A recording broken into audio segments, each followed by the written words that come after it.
Gente, hoje nós vamos assistir mais cerca de 14, menos de 15 minutos, de mais um trecho do depoimento da professora Monique, que são esses cerca de 15 minutos onde ela vai falar sobre as ameaças que ela recebeu na prisão, especialmente duas coisinhas, né? Especialmente uma situação envolvendo a doutora Flávia Frois, contratada pela família do coronel Jairo, para fazer investigações paralelas, que foi a prisão intimidar a professora, né? E a outra parte é do senhor Jairo. Então nós temos algumas coisas aqui que eu acho importante pontuar, porque antes de você ver esses 14 minutos, preste atenção nisso aqui, e aí depois que você conferir isso tudo que eu estou falando, depois de você ouvir atentamente, eu recomendo que você ouça os 14 minutos que eu vou deixar aí, para que você confira como o depoimento da professora é rico e ele realmente carece de uma atenção. Por isso que eu estou colocando aqui trecho por trecho, que é para a gente prestar atenção, porque tudo prova a inocência dessa mulher, tudo prova que de fato ela não estava atentando contra o seu filho.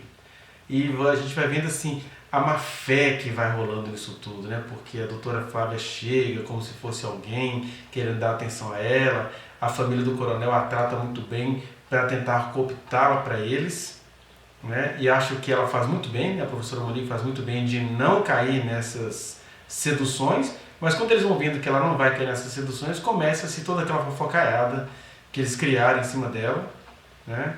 Vejamos, por exemplo, algumas coisas importantes. Depois de tentar cooptar a professora, essa é a primeira coisa, depois de tentar cooptar a professora, a advogada, a doutora Flávia, ela leva recados do Jairo.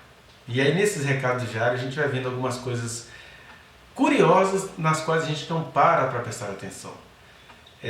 Primeiro, o Jairo vai dizer a Monique, pela Flávia Frois, que a ama, que ainda quer recomeçar com ela, que quer continuar com ela, e a professora Monique resiste isso tudo, que ela vai dizer: eu nunca mais falei com esse cara depois que a gente foi preso. E ela foi descobrindo que ele era, então, mulher sadia que ela não tem nada que falar com ele mesmo não.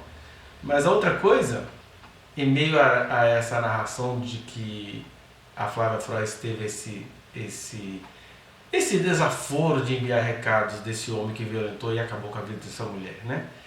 Ela vai lembrar, a professora Monique vai lembrar, que na audiência anterior, quando ela foi ouvir as testemunhas, né? Levaram lá as testemunhas tanto pro Jairo quanto pro Monique, diz que o Jairo ficou a audiência toda sussurrando no ouvido dela, ele estava de máscara, e falando que a amava, ameaçando os advogados dela, falando que se eles pegassem ela, se eles comessem, né, ele usa essa expressão, se eles comessem a Monique era dele, que eles iam se ferrar com ele, e vai falando essas coisinhas todas, né? E tem uma outra coisa também, a professora Monique lembra que a doutora Flávia Frois disse a ela que o Jairo estava ligando para ela de madrugada, quer dizer, Jairo preso ligando para a advogada. Preste atenção que esse homem está tendo vida boa no presídio, pelo menos vida menos pior do que a da professora Monique, que está lá sendo torturada e tem gente abafando esse negócio e tem ex-marido aqui fora falando mal dessa mulher. Então, escapa isso, né, que o Jairo está lá ligando da prisão para a advogada, tal advogada que deixou essas coisas acontecerem. Mas alguém pode perguntar assim, tá, mas para que a gente precisa saber disso? Porque esse processo que após a morte do Henri, que também foi uma perda trágica para a mãezinha dele, acabou também se tornando um processo de pura misoginia contra o professor. Porque o que a gente tem aqui? Um homem que faz o que esse doutor Jairinho, né, que na verdade o senhor Jairo, fica fazendo com a Monique, mesmo ela estando arruinada, presa, correndo o risco de morrer, o homem que faz isso, ele está contando pra gente que ele é um homem que não presta. O problema é que a sociedade normaliza isso, né? Ah, não, ele pegava muitas pessoas, ele fazia, ele acontecia. Mas isso em si já está contando pra gente que esse cara não presta. Porque um homem que estava namorando com outras enquanto estava com a professora Monique. Aí tá vendo a professora Monique presa porque ele mente. Ele sabe o que ele fez com o pequeno Henri, mas não vai confessar. Quer dizer, tá vendo a ex-companheira se ferrando, não vai confessar, coisas, não tem nenhum pingo de honestidade, nem amor, nem nada por ela, e depois começa a falar que vai ter uma vida junto com ela, que vai fazer isso, que não é pra ninguém comer ela. Essa coisa toda está contando pra gente que ele é mau caráter. A gente não precisa nem investigar se ele fez algum mal ou não fez ao Henri. Pode até ser que tecnicamente ele não tenha a intenção de matar o menino, mas ele é um homem mau, porque um homem que faz isso com uma mulher que está toda queimada pelas fogueiras dos moralismos deste país. Aí o cara faz isso no tribunal. Esse cara não presta, gente. Ele não presta. A professora Monique, ainda bem que ela não está caindo nisso. E aí temos uma outra coisa ainda que é revelada nesse tipo de coisa, que a professora Monique, ela está numa situação tão complicada que até quando ela está tentando relatar isso e pedindo socorro em relação a isso, coisa que a juíza vai tentar fazer, né?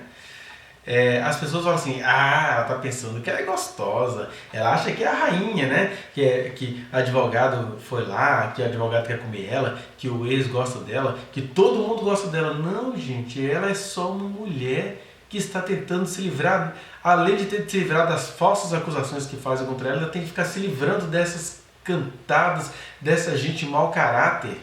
Que o homem mau caráter, assim, ele vê uma mulher, trata a mulher como objeto, não está vendo que ela é prisioneira, que ela perdeu o filho, que ela não pode ter o luto por esse filho, ele aproveita daquela situação para molestá-la, né? A gente que faz postagem de Monique Inocente, tem uns infelizes lá que vão printar tudo, porque a gente vai processar esses caras, que eles chegam assim, nossa mulher, você é linda, você é gostosa, quero sair com você. A gente está vendo isso lá no perfil. E a professora Monique não está recebendo isso não, mas aí se um dia ela for na justiça reclamar que esses caras não estão fazendo isso, não, ela se acha gostosa, tá vendo? Isso é narcisista. Não, gente, ela é vítima, ela não é narcisista. Ela não tem culpa do pessoal olhar para ela com um olhar lascivo, luxurioso e ainda querer colocar a culpa nela. Se eu desejei, a culpa só pode estar nela. Ela é que tem alguma coisa errada. Quando a coisa errada está nesse tipo de gente, igual o Jairo. Está nesse tipo de gente igual o próprio pai do menino, que está vendo a ex-mulher em apuros, sabe que ela foi uma excelente mãe para o filho para o qual ele não tinha todo o tempo, e aí agora ele fica falando que ela é bandida, que ela é assassina, que ela é psicopata, que ela é narcisista. Isso tudo está mostrando para a gente que tanto o senhor Jairo quanto o senhor Leniel são homens maus. Um segundo conjunto de coisas que a gente vê nesses 14 minutos é que a Flávia Frois vai tentar banalizar a carta que a professora Monique escreveu, né? Porque ela fala assim, você tem que ensinar isso aqui para o seu depoimento ser de acordo com o do meu cliente, o senhor Jairo. Ela fala assim, não, a carta que eu escrevi, porque na época não tinha dado esse depoimento que a gente está analisando os cortes aqui, né? A carta que eu escrevi é a verdade dos fatos. Então, quem quiser saber a verdade, leia as cartas. Só que eu fui percebendo também, até extra projeto, extra processo, que algumas pessoas, até do direito, acham mesmo que a Monique deu um tiro no pé de ter escrito aquela carta. Na verdade, para mim, aquela carta representa a mais pura verdade, porque antes dela fazer esse depoimento, eu tenho vídeos gravados no meu canal, onde eu vou destrinçando a carta dela e como é uma carta verdadeira. Eu espero que alguém não esteja conseguindo convencer a Monique de que ela cometeu erro ao escrever a carta, porque foi a melhor coisa que ela fez, porque ela colocou o coração dela ali para fora, num ambiente seguro, e tudo que ela falou e todos os acontecimentos foram comprovando o que ela tinha colocado na carta, né? Mas a misoginia é tão poderosa que é assim. Quando a mulher vai pedir socorro porque ela está sendo assediada, ela se acha gostosa. Quando a mulher registra em carta, da única forma que ela pôde, o que está ali acontecendo, é estrategista, isso é bandida, e ela é verdadeira. Mas continuemos com nossa terceira curiosidade aqui, contida nesse trecho do depoimento.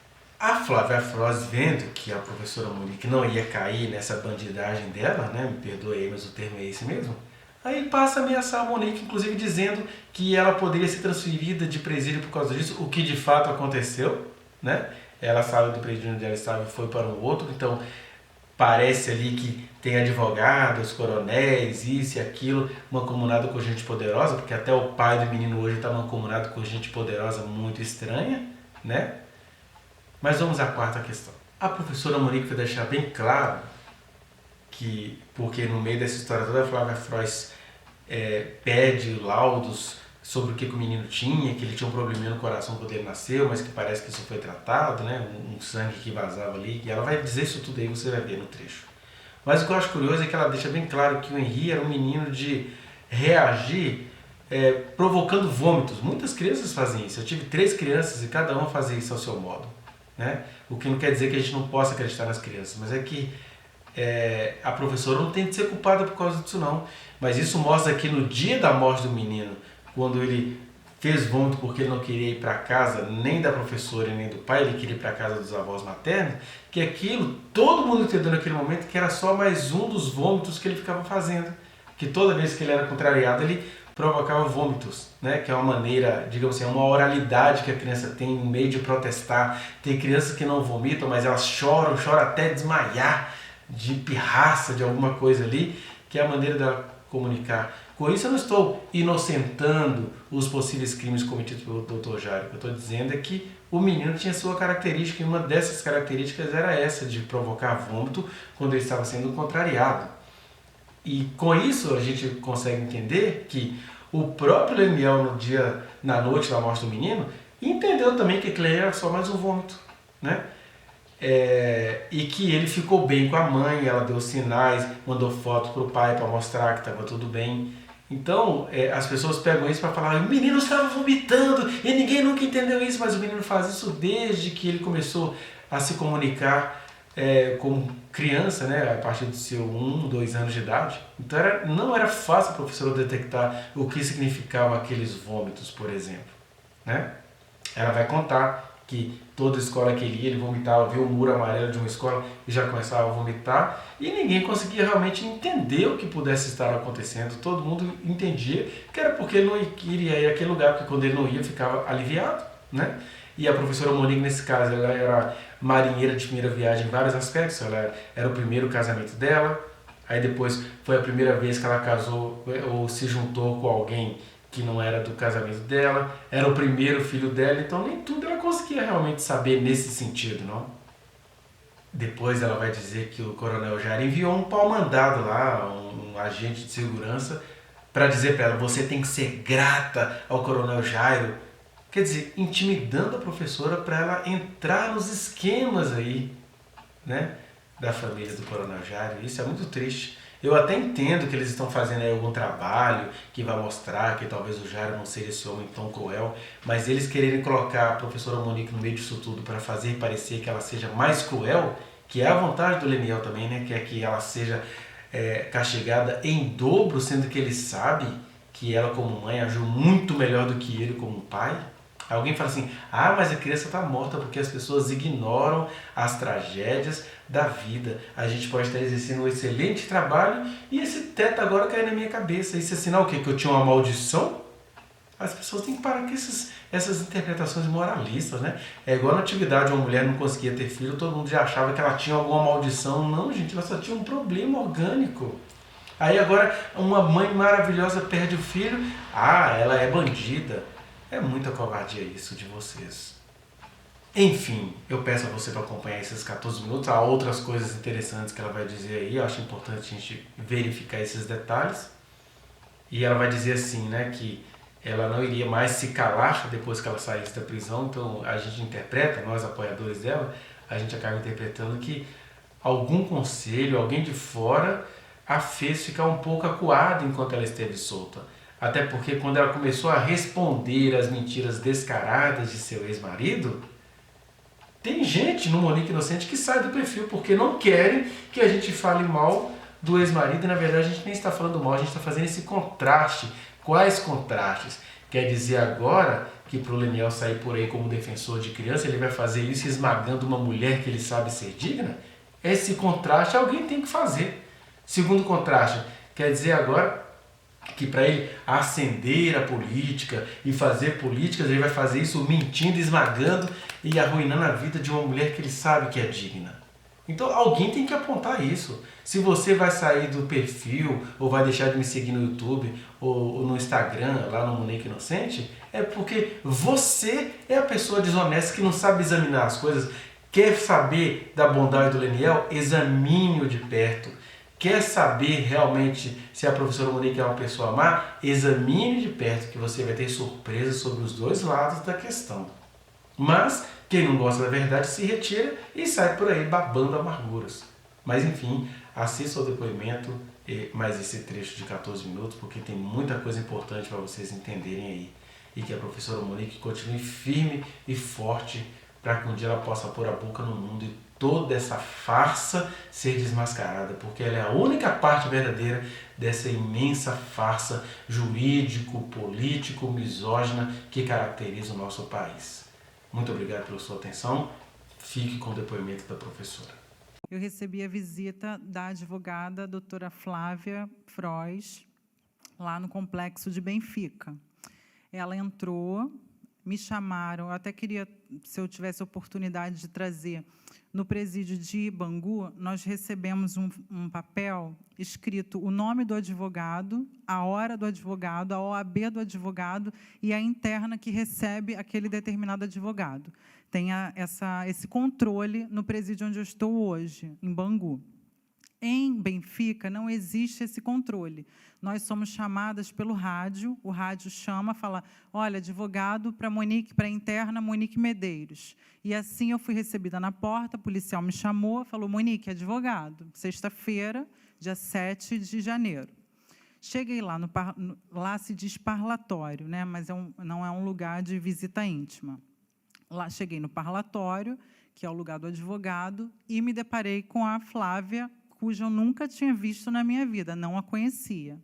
Ela se apresentou, falou que ela era mãe, não me recordo agora de quantos filhos, que ela tinha netos, que ela era uma pessoa confiável, que ela era amiga do doutor Tiago Minagé, meu advogado, que ela era muito amiga do doutor Igor, que ela era muito amiga do doutor Braz e era amiga também do André França, meu antigo advogado, constituído pelo doutor Jairinho. E aí ela chegou com um calhamaço de papéis, com todos os laudos e peritos e folhas em relação ao meu filho.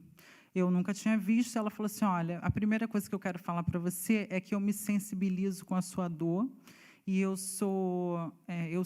não sei o que você está passando, mas eu me sensibilizo com a sua dor. Eu sou uma advogada invisível, eu estou aqui ela não falou no momento que estava contratada por ninguém, falou que era uma advogada invisível, que ela conseguia ir nos presídios sem que as pessoas soubessem dela, da ida dela. Não sei se ela não registrava em ata ou se ela era invisível pelo fato das pessoas não a conhecerem em nenhum processo. Não sei o que ela quis dizer com isso. E aí ela começou falando a seguinte frase, eu sei que você e Jairinho são inocentes, e eu vou ajudar a provar que vocês são inocentes. Aí eu falei, então, a senhora me explica o que está acontecendo. Ela começou a me mostrar todos os laudos e peritos e disse que contrataram peritos de Harvard, da ONU, acho que de Oxford, não sei de onde, vários peritos internacionais, vários peritos de universidades federais daqui do nosso país, comprovando que os laudos eram falsos, comprovando que todos os laudos eram falsos, que um desdizia o outro, e assim, consequentemente, até chegar no primeiro. Que eu deveria ficar calma, que tudo ia passar, que tudo ia acalmar. Trouxe um recado do Jairinho para mim, dizendo que ele me amava, mesmo ele tendo a companheira dele, que é a Ana Carolina, ela veio me trazendo um recado dele, mesmo não podendo falar com ele, né? Ela veio me dizer que ele me amava, que ele queria ficar comigo, mesmo depois disso tudo, que a gente ia passar por tudo isso e iríamos ficar bem. Assim como ele disse, da última audiência, que ele ficou atrás de mim, sussurrando no meu ouvido, eu te amo o tempo inteiro. Ele me incomodando, dizendo que me amava na última audiência. E eu, assim, Vossa Excelência, eu não gostei, porque ele não tem que se dirigir mais a palavra a mim. E aí, o que aconteceu? Ela trouxe o recado do Jairinho para mim, eu não tinha recado com ele, desde que eu fui presa, eu nunca mais falei com ele, nunca mais, exceto por esse dia que ela veio trazer esse recado para mim, e exceto na última audiência, que ele ficou falando atrás de mim com a máscara, do lado do Dr. Braz, e que ele falou também para o meu advogado, que o meu advogado não podia me comer, foram essas palavras, porque senão ele ia se ver com ele. Essas foram as palavras do Jairinho, uma pessoa que não está comigo. Enfim, ela chegou lá falando que ele ligava para ela de madrugada, mas ele está preso, ele está preso no presídio, mas liga para ela de madrugada, dizendo que ele iria se matar todas as vezes, que ele é muito depressivo, que ele estava sofrendo muito com tudo aquilo que estavam sendo falado sobre ele, que ele era inocente, que ele não tinha feito nada, e que eu deveria acatar a um determinado tipo de documento dizendo que eu teria que me juntar junto com eles para que nós fizéssemos um depoimento único. E aí foi um determinado tempo, porque ela foi me mostrando todos os laudos e desdizendo todos os laudos, mostrando que havia falhas verídicas. Pode até ser que existam falhas, porque eu não tenho perito e não sou perita, mas eu não concordei em fazer um depoimento único, até porque eu tenho o meu e ele tem o dele. Eu respondo pelos meus atos e ele que responda pelos atos dele. Eu não sei o que ele fez ou o que ele deixou de fazer. Quem vai falar isso para Vossa Excelência é ele. E aí eu falei para ela que eu não tinha como fazer esse depoimento único. Não existia depoimento único. Eu ia falar. Ela falou, mas você tem que concordar que você não vai poder falar o que você escreveu nas cartas. Eu falei assim, não, o meu depoimento é o que está nas cartas, é a verdade. Foi na época que eu escrevi no UPA, eu estava dentro do UPA, com Covid, eu fiquei 10 dias internada, e eu pedi que os meus advogados solicitassem folhas para que eu pudesse relatar, porque eu tinha medo de morrer e não contar o meu depoimento, que eu não tivesse oportunidade. Porque desde sempre, desde o dia que eu entrei dentro da prisão, eu sou ameaçada de morte. Todos os dias existem ameaças de morte. Então, foi a vez que eu escrevi as cartas. E eu falei para ela, o meu depoimento está nas cartas. Se vocês querem tanto saber o meu depoimento, é só vocês lerem as cartas. Está público, meu processo é público. Todas as pessoas sabem o que estão nas cartas, é só querer ler. E aí ela falou assim, olha, se você não acatar, pode acontecer algumas coisas com você. Eu falei, por quê? Porque eu sou advogada de traficante do Comando Vermelho, Marcinho VP, que está no presídio federal de não sei de onde, começou a falar vários, Macarrão, que eu não sei quem é, vários traficantes de Comando Vermelho, que ela era advogada deles, e que o coronel Jairo a tinha contratado para que ela fosse até o presídio, para que eu assinasse um termo de declaração dizendo que eu ia acatar, senão ia sobrar para mim, ou senão eu seria transferida. Eu falei assim, não existe, eu não vou assinar nada. Aí ela falou, você vai assinar e sua cabeça está a prêmio. Aí eu falei assim, passou do horário, já era 5h, se eu não me engano, 5h20, a visita do parlatório, a gente só tem até as 17 horas. Ela me ameaçou, falou que eu poderia ter algum traficante que poderia fazer alguma coisa comigo. Ela disse que poderia me pegar dentro da cadeia ou fora. Falou que eu poderia ser transferida. E 2 dias depois eu fui, de fato, transferida. Eu não sei se ela teve informações privilegiadas, não sei se com direção de presídio ou se em relação a Coronel Jairo, se ele tem algum tipo desse movimento, de saber esse movimento, porque ela foi bem implícita na hora de falar que eu poderia ser pega dentro do presídio.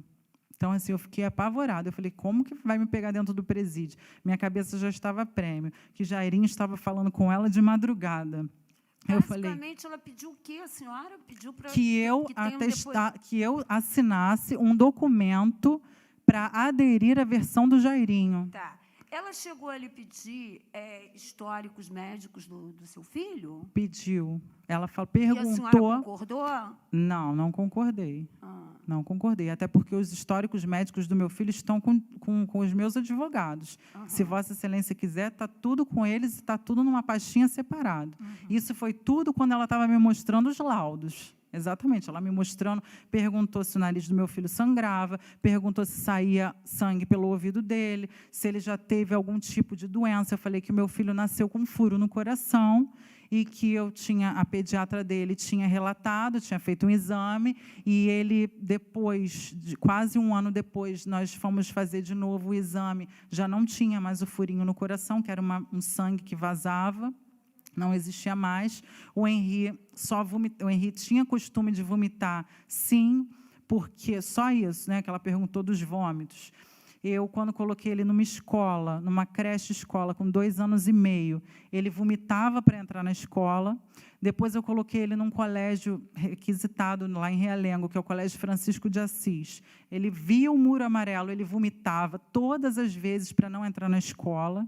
E aí ele foi para o Simonim, que é uma escola menorzinha, mas muito acolhedora, que foi a minha primeira escola. E ele lá foi muito bem acolhido e foi aonde ele foi mais feliz. Depois ele foi para o Marista e ele também vomitava na escola. Então, ele, infelizmente... Essa informação a senhora deu para ela durante Sim, na hora em que eu ainda não sabia que ela tinha sido contratada pelo Coronel Jairo. Até então, para mim, ela era uma advogada imparcial, que estava ali para provar que eu e o Jairinho éramos inocentes. Eu já sabia da minha inocência, mas eu estou presa. Tá. Né? Deixa eu lhe dizer uma coisa. Isso é uma questão incidente ao processo, mas isso não é da minha competência. Sim. Tá? Então, o que eu estou fazendo? Eu estou reunindo informações a respeito, né? Já pedi ao presídio e tudo, estou reunindo tudo que tem no processo a respeito disso, vai ser remetido para o promotor de justiça com atribuição para isso, tá bom? E teve mais um relato, tenho mais um relato de uma policial penal que foi até a minha cela perguntar se eu era nora do Coronel Jairo. Aí eu falei, eu não sou nora do Coronel Jairo. Aí ela falou assim, porque eu tenho muita gratidão por ele, você deveria ter muita gratidão por ele. Aí eu falei assim, mas eu não tenho gratidão por ele, eu não preciso ter. Ela falou assim, o seu sogro, ele ordena que você tenha gratidão por ele, você deveria ter. Eu falei, ele não é meu sogro. Aí ela falou, o Coronel Jairo mandou te dizer que você tem que ter gratidão por ele. Ela falou 3 vezes que o meu sogro, mesmo eu falando que eu não era nora, que eu não tenho mais nenhuma relação com aquela família, ela continuou dizendo que eu tinha que ter gratidão por ele. Então, existem ainda as ameaças que são veladas dentro do meu presídio, até por guardas, até por policiais penais. Então, vai uma advogada falar o que quer para mim, vai policial falar o que quer para mim, depois, 2 dias depois, estou eu e o meu advogado Hugo dentro do parlatório com mais uma pessoa ao meu lado, que se chama Elke, que é a doutora Flávia, está querendo que ela seja testemunha dela para contar mentiras, com o advogado dela, isso tinha sido 2 dias depois. Uma guarda levou a Elke até a minha cela, a porta da minha cela, para dizer que o advogado dela me tiraria naquele dia, 2 dias depois que ela tinha sido, que agora não... Você sabe o dia, Tiago, que requisitou?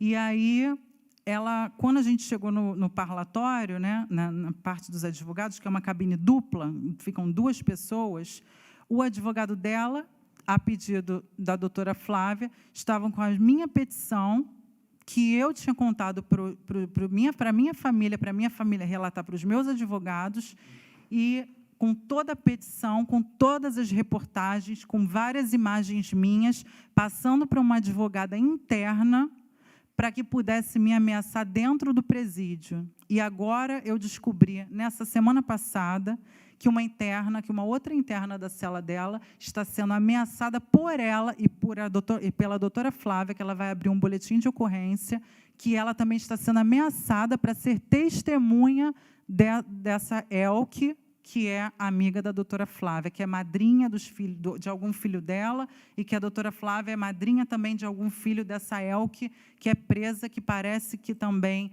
é advogada do Marcinho VP, que pelo menos que se diz advogada do Marcinho VP.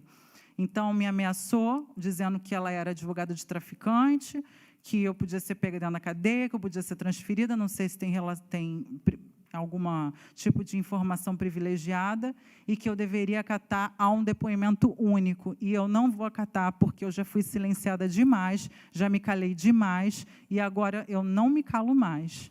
Tudo que eu tiver para falar de verdade, eu vou falar. Esse segundo episódio do parlatório também está sendo objeto de perquisições minhas, para que mandem toda a documentação que tem no presídio para eu mandar para o promotor com atribuição, ok? Ok. Posso passar agora a palavra? Sim. Promotor, por favor. vá no link que está aqui na descrição e acesse a reflexão na íntegra. Não se esqueça de dar o like nesse trechinho de vídeo, compartilhá-lo e se inscrever neste canal, apertar o sininho para você receber as notificações. Muito obrigado!